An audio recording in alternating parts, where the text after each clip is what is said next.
Painted painless learning. નમસ્કાર મિત્રો, આપણે કરીએ છીએ 9.1નો દાખલા નંબર 8. બહુ સિમ્પલ અને બહુ ઇઝી દાખલો છે. શું કીધું છે આ દાખલામાં? એક ઊંચી બેઠક ઉપર 1.6 મીટર ઊંચી એક પ્રતિમા ગોઠવેલ છે. હવે આ દાખલો સમજશો તો બહુ ઇઝી છે. સમજો, આ એક ઊંચી બેઠક છે. બેઠક એટલે કે આપણે ગુજરાતીમાં કહીએ તો એવું થાય કે ઓટલો. બરાબર, આ ઓટલો છે, રાઈટ. હવે આ ઓટલાની ઉપર એવું સમજી લો કે અહીંયા એક પ્રતિમા છે. પ્રતિમા એટલે કે એક મૂર્તિ છે, બરાબર. આ મૂર્તિની ઊંચાઈ જે આપણને કીધી છે, કેટલી કીધી છે? 1.6 મીટર કીધી છે. હાલો, ક્લિયર. હવે દાખલામાં આગળ શું કીધું? જમીન પરના એક બિંદુએથી પ્રતિમાની ટોચના ઉત્સેક કોણનું માપ 60 અને બેઠકની ટોચના ઉત્સેક કોણનું માપ 45 અંશ છે, તો બેઠકની ઊંચાઈ શોધો. ઓકે બેટા, હવે જમીનના કોઈ એક બિંદુથી, એટલે સમજી લો અહીંયાથી તમે પ્રતિમા પર જોવો છો તો 60નો ખૂણો પડે છે એવું કીધું છે. આ સમજો બેટા, બહુ અગત્યનું સ્ટેપ છે.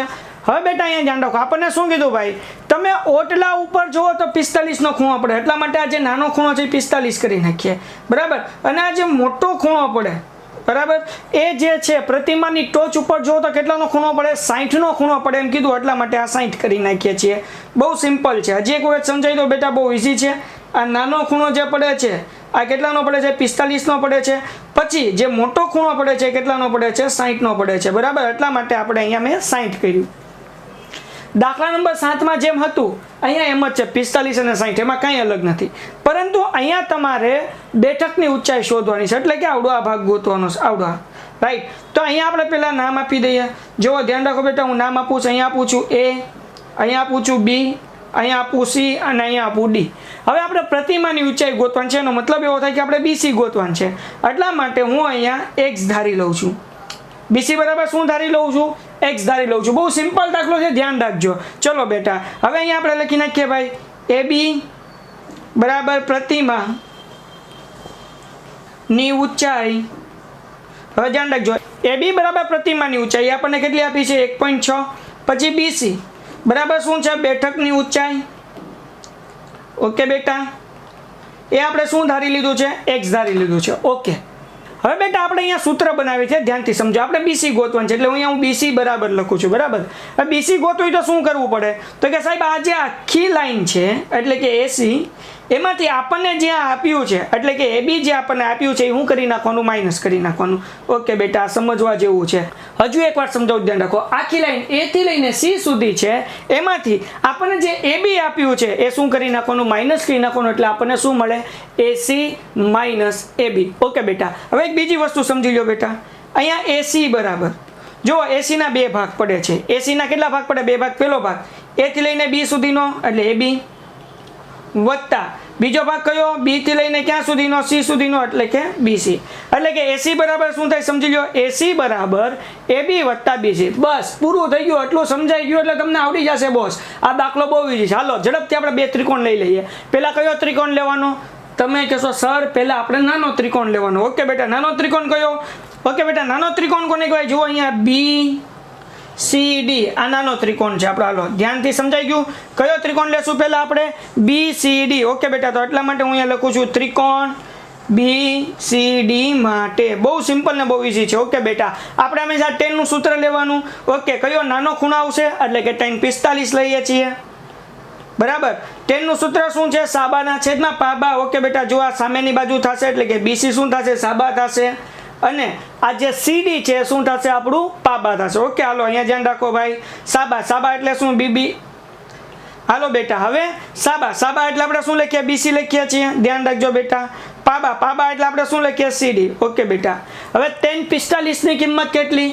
તમને યાદ હશે tan 45 ની કિંમત કેટલી છે? 1. એટલા માટે હું અહીંયા લખી નાખું 1, બરાબર. હજી એક વાર યાદ કરી દઉં. tan 30 ની કિંમત 1/√3, tan 45 ની 1, tan 60 ની કિંમત છે ખાલી √3. હાલો ક્લિયર, યાદ રહી ગયું ઝડપથી. tan 45 ની કિંમત કેટલી? 1. ઓકે બેટા, BC, BC આપણે X ધારેલું. જો અહીંયા ધારેલું BC બરાબર X, બરાબર ને? અહીંયા ધારેલું ને BC બરાબર X. ઓકે, હવે ધ્યાન રાખો, એટલે BC ની જગ્યાએ મેં શું લખી નાખ્યું? X લખી નાખ્યું. CD એમનામ છેદમાં.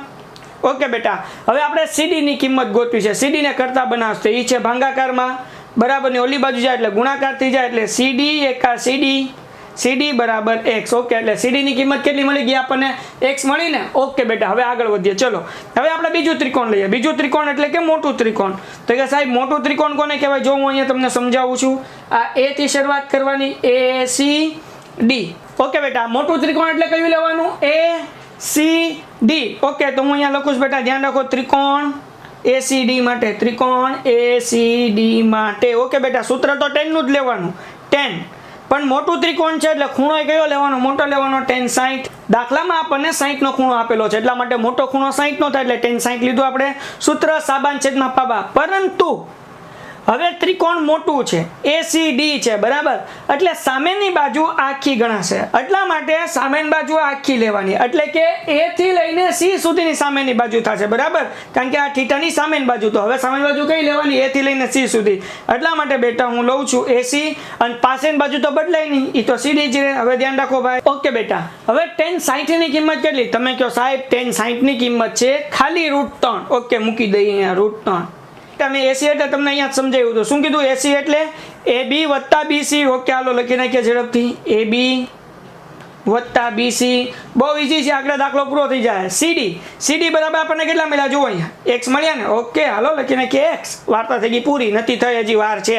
આ x ભાગાકારમાં બરાબરની ઓલી બાજુ હોય તો ગુણાકાર થઈ જાય. અહીંયા જશે એટલે ગુણાકાર, એટલે √3x. સમજો ભાઈ. AB દાખલામાં આપણને કઈ આપ્યા? તમે કે હા સાહેબ અહીંયા જુઓ 1.6 આપ્યા છે. આ પૂછી નાખો, હાઈલાઈટ જુઓ કેટલા આપ્યા? 1.6, એટલે લખી નાખો અહીંયા 1.6. હાલો ડન. વત્તા BC શું ધાર્યું સાહેબ? આપણે BC x ધારેલું છે. ઓકે બેટા, એટલા માટે હું x લખું છું. હાલો સમજાઈ ગયું? તમે કહો સાહેબ એટલું તો નાના છોકરાને આવડે, આમાં ક્યાં અઘરું છે કઈ? ઓકે બેટા, હવે આ x છે એ વત્તા છે, બરાબર ને ઓલી બાજુ જાય તો કેવા થઈ જાય? ઓછા થઈ જાય. તો ધ્યાન રાખો બેટા, હવે બહુ ઈઝી છે. આ √3x એમને આ વત્તા છે, અહીંયા આવ્યા તો કેવા થઈ ગયા? ઓછા થઈ ગયા. ઓકે બેટા, 1.6 વધ્યા. હજી એક વખત √3x એમને ઉતાર નહીં ક્યાં જોવા, એમને મૂકી દીધા. આ વત્તા હતા, બરાબર ને આ બાજુ આવ્યા એટલે કેવા થઈ ગયા? ઓછા થઈ ગયા, અને 1.6 વધ્યા. હાલો બેટા, આ બેમાં કોમન શું ભાઈ? તમે કહો સાહેબ x કોમન કાઢી લઈએ. હાલો તો ભાઈ અહીંયા શું વધ્યું? √3 વધ્યું, માઇનસ નિશાની એમને. ઓકે બેટા, પછી x એ તો કોમન નીકળી ગયો, તો વધ્યું શું? 1 વધ્યું, એટલે હું મૂકી દઉં 1. અહીંયા 1.6 એમને.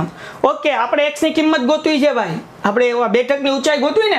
બેઠકની ઊંચાઈ આપણે હું ધારેલી? જુઓ અહીંયા x ધારેલી, એટલે x ગોતવો છે તો સમજજો. આ ગુણાકારમાં કહેવાય, છેલ્લું સ્ટેપ છે, બરાબર ને ઓલી બાજુ જાય તો શું થઈ જાય? ભાગાકાર. હાલો ઝડપથી. 1.6 છેદમાં √3 ઓછા 1. ઓકે બેટા, દાખલો પૂરો થઈ ગયો. નહીં સાહેબ, હજી દાખલો પૂરો નથી થયો. કેમ નથી પૂરો થયો?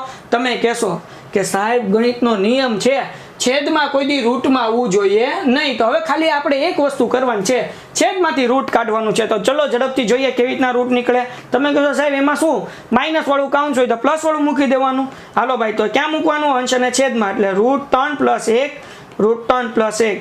હજી એક વખત સમજાવવા, માઇનસ વાળું કાઉન્સ હતું, રૂટ કાઢવો હતો એટલે શું કર્યું? પ્લસ વાળું કાઉન્સ મૂક્યું, છેદમાં પણ મૂક્યું, અંશમાં પણ મૂક્યું. હાલો ઝડપથી, દાખલો પૂરો થયો હો ભાઈ બંધ. આ 1.6 એમને, આ કાઉન્સમાં √3 + 1 એમને. હવે જો ભાઈ √3 અને √3 એ બેનો ગુણાકાર થાય તો શું થાય? જુઓ √3 અને √3 બેનો ગુણાકાર થાય તો તમે કહો સાહેબ 3. ઓકે બેટા, હું અહીંયા લખી નાખું 3 વત્તે ઓછે ઓછા થાય કે નહીં? ઓકે, 1 ગુણ્યા 1 કેટલા થાય? 1 જ થાય ને. જો છેલ્લું સ્ટેપ 1.6 √3 વત્તા 1, 3 માંથી 1 જાય એટલે 2 વધ્યા. ઓકે બેટા, 16 ના અડધા કેટલા થાય? 8. એટલે જવાબ કેટલો આવે? 0.8 આવે ને, કારણ કે 1.6 છે.